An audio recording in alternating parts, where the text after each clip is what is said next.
L'année 2011 étant maintenant achevée et les réformes ayant été absorbées, nous pouvons dire que cette année, nous l'avons traversée et nous avons surmonté, c'est-à-dire les questions qui se sont posées avec succès. Et en ce sens-là, je dirais que l'année 2011 a été une année assez exaltante de ce point de vue-là. Pourquoi? Parce que nous avons une chronologie qui est une chronologie tout à fait particulière, en ce sens que nous avons eu à intégrer dans des temps qui ont été des temps extrêmement rapides et finalement que nous n'avons pas été à même toujours d'anticiper, des réformes tout à fait profondes. Quand je dis nous, c'est la justice, mais c'est bien entendu les partenaires de la justice qui ont été autant que nous, j'allais dire, sous le feu de ces réformes. Nous sommes un petit peu transformés, notre tribunal un peu en un laboratoire de droit vivant, en ce sens que sans beaucoup de recul et sans y être forcément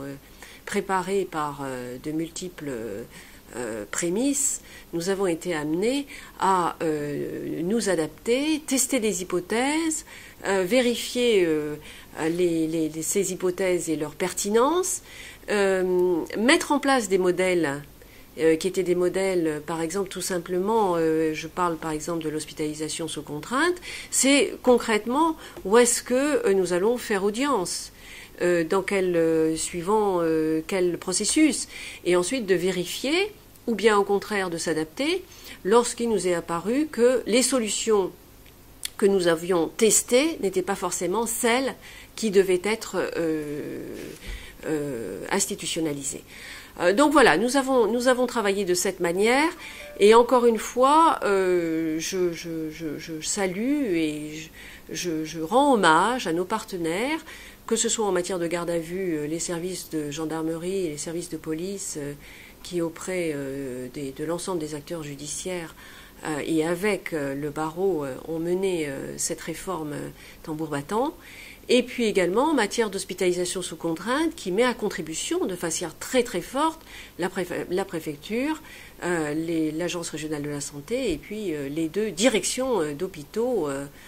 Pasteur et Sainte-Marie, sur notre ressort. Donc ça a été vraiment un bilan tout à fait particulier avec des rythmes inédits. Le juge se trouve de plus en plus placé dans un rôle renforcé de garant des protections des libertés individuelles, en particulier donc par rapport à des publics qui sont dans des situations de contrainte ou de limitation de leur liberté d'aller et venir, voire dans des lieux d'enfermement, ou bien dans un rôle aussi qui est un rôle très important qu'on ne mesure pas toujours assez, qui est le rôle de protection des populations ou des publics particulièrement vulnérables, et c'est le cas en particulier en matière de tutelle majeure, où nous avons un rôle et une place tout à fait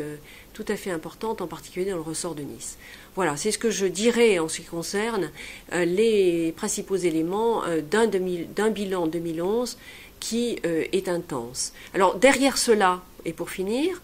ce que l'on ne mesure pas, ce que l'on ne voit pas, c'est le travail au quotidien du juge, c'est ce qui se fait non pas sous le feu des projecteurs, mais bien au contraire, dans un quotidien qui est un quotidien où le juge, il est avant tout dans un lien, dans le cadre d'une relation entre distance et proximité, en tout cas toujours dans l'impartialité, mais l'impartialité ne signifie pas indifférence au sort des autres. Et c'est cette approche-là qui est faite d'écoute,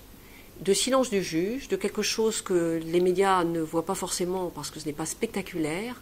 mais c'est précisément l'intensité de la relation humaine du juge.